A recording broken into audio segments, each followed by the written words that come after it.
A while ago, I decided to do some late summer, early fall planting now that the heat has subsided. So it made sense to provide a garden update. And while I was at it, a day in the life woodworking project on a gift for a friend, along with a small around the house repair. So first, let's see what the garden is doing. The cucumbers have really taken off and are putting out flowers to form cucumbers. I have a second round coming up, so as long as the weather is decent, I should get the usual burst of fruit pattern that cucumbers tend to follow. The loofah too are enjoying the sunlight without the scorching heat. They're climbing, and so far I've counted 5 gourds forming.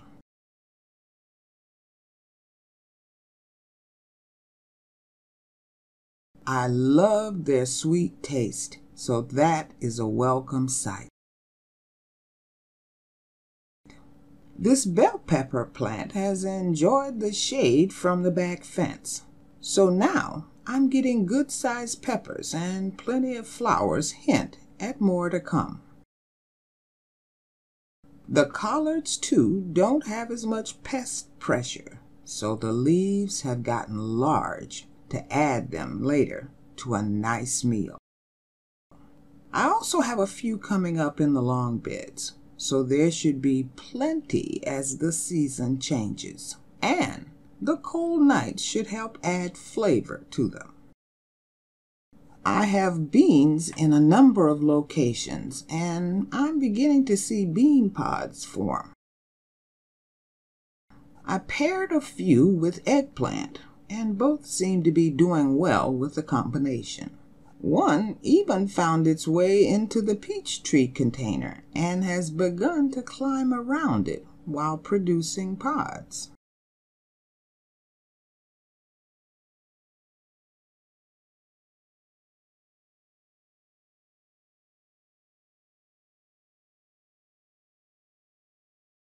I also put out some sweet peas in the long beds with the collards, and the sweet peas should transition into the cooler weather just fine. If you remember when I planted the strawberries in this lifted bed, it was only 1 or 2 plants. They've now taken over the bed and begun to put out runners, so I guess they're happy. The peanuts too seem to be enjoying a little relief from the blazing sun. I have them in a number of locations. They're not ready for harvest just yet, but this is the ideal time for them to form peanuts underground. I planted red kale as another plant to transition into fall, but haven't seen much from them. It's expected to rain a lot next week, so I'll probably try another round and see if that encourages them to make an appearance. The same goes for the tomatoes I've rooted out from suckers. A few afternoon showers should help give them a good start. So let me hear how your late summer, early fall planting is going. I'm interested in hearing about your results so far. And on to other work that needs to be done.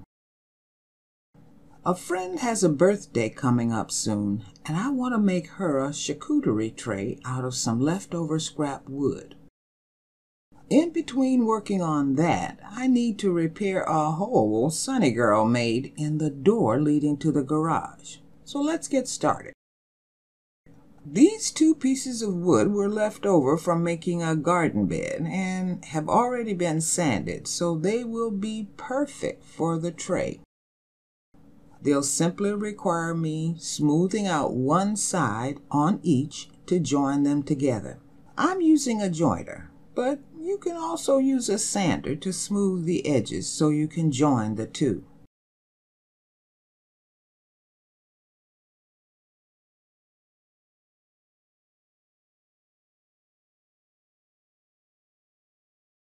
Once that was done, I used strong wood glue and clamped them together to make a full-size tray.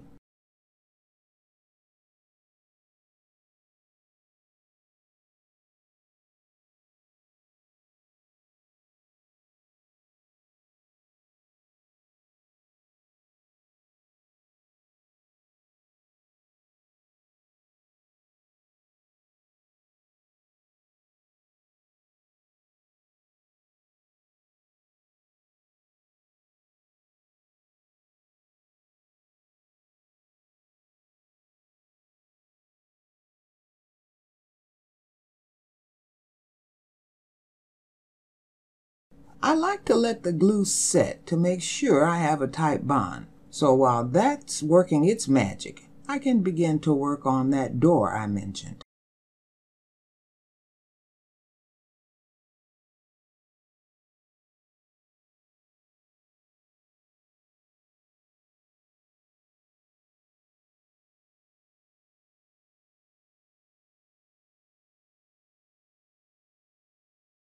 I got a 38-inch long door kick that should cover the hole, but I only need 33 inches. So I'm using the $15 Harbor Freight angle grinder I bought when I made the barbecue grill to cut off the extra length. I could have used a knife to cut the aluminum and then bent it back and forth, but the angle grinder is faster.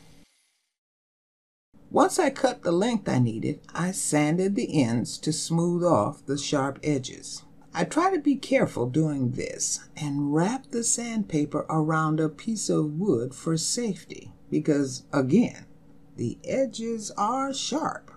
With that done, I was ready to work on attaching the door kick. Sunny Girl likes to go with me when I go out and will scratch at the garage door when she can't. What started out as a small hole quickly became a pretty big hole in the door. The door kick will stop her damaging the door and won't hurt her. But before I install it, I need to sand down the edges of the hole so the door kick will sit flat once it's attached. I particularly like this door kick because it has a PVC film on it to prevent scratches showing. However, I wasn't paying attention and began to install it backwards, so keep in mind I'll correct that later.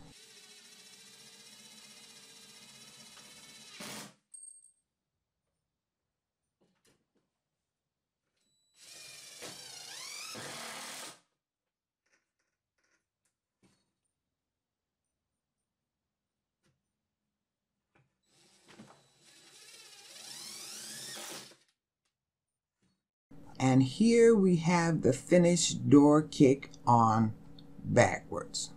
And then the correct installation. I'll come back later and paint the door, but the hole has now been covered, and I like the look. Sunny Girl's still on the fence.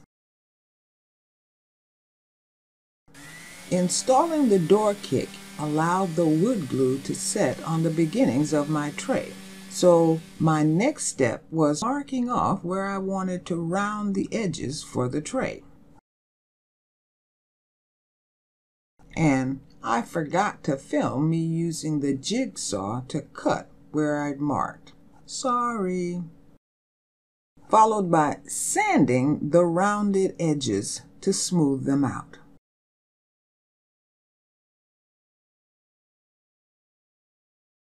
Then, using a router to round over the top edge.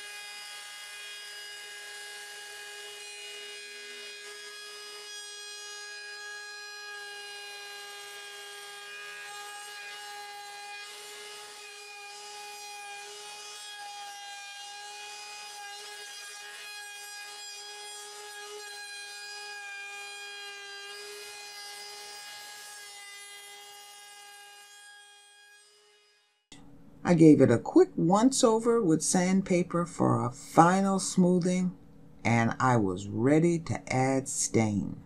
I made a conditioner for the wood to prevent blotching. using 1 part stain and 3 parts mineral spirits, and lightly stained the wood.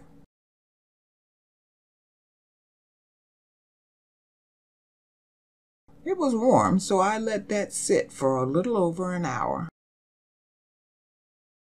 and then began to add the stain. I always like this part of the process because simple wood seems to come to life and the grain pops when you add the stain.